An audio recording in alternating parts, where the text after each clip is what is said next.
নমস্কার বন্ধুরা, আজ আমি চলে এসেছি নতুন একটি ভিডিও নিয়ে। আজ আমি তৈরি করব পাটিসাপটা পিঠা। তার জন্য আমি চালের গুঁড়ো নিয়েছি ময়দা 1 চা চামচ, নিয়েছি সুজি, স্বাদ অনুযায়ী লবণ, আর দিয়েছি চিনি 2 চা চামচ চিনি দিয়েছি।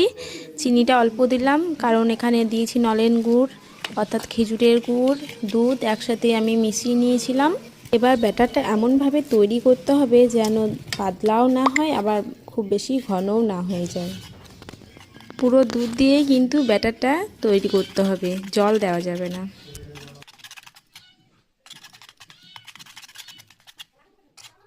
আমার মনে হচ্ছে ব্যাটারটা একটু বেশি ঘন হয়ে গিয়েছে, তাই পাতলা করার জন্য আর একটু দুধ মিশিয়ে নিচ্ছি। এবার একটু ভালো করে ফেটে দেখো, ব্যাটারটা আমি ভালো করে কিন্তু ফেটে নেব।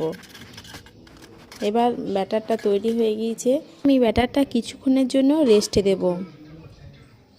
তো আমি কিছুক্ষণ পর ফিরে আসছি।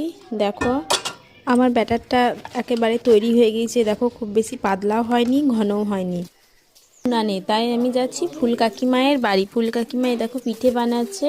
ফুল কাকিমা সরু চিকুলি পিঠে বানাচ্ছে। তো ফুল কাকিমায়ের আর হয়ে এসছে, এবার আমি করব।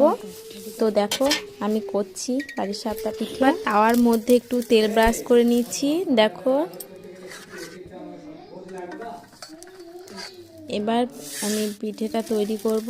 তো আমি ব্যাটারটা দিয়ে একটু বড় করে নিয়েছি। এবার আমি যে আগে থেকে পুরটা তৈরি করে রেখেছি সেই পুরটা আমি দিয়ে দেবো।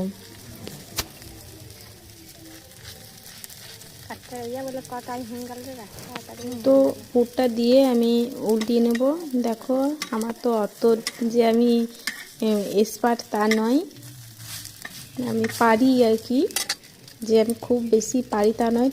এবার আমি একটু ঘি দিয়ে দুই পাশে একটু উল্টে পাল্টে নেব।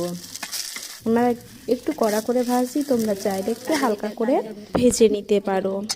তো আমি এইভাবেই কিন্তু সবগুলো পিঠে আমি তৈরি করে নেব। আর এইদিকে আমার ফুল কাকিমা কিন্তু এই সাইডে বসে আছে, বসে বসে উনান ঢুলছে, কারণ আমি তো পারবো না একা।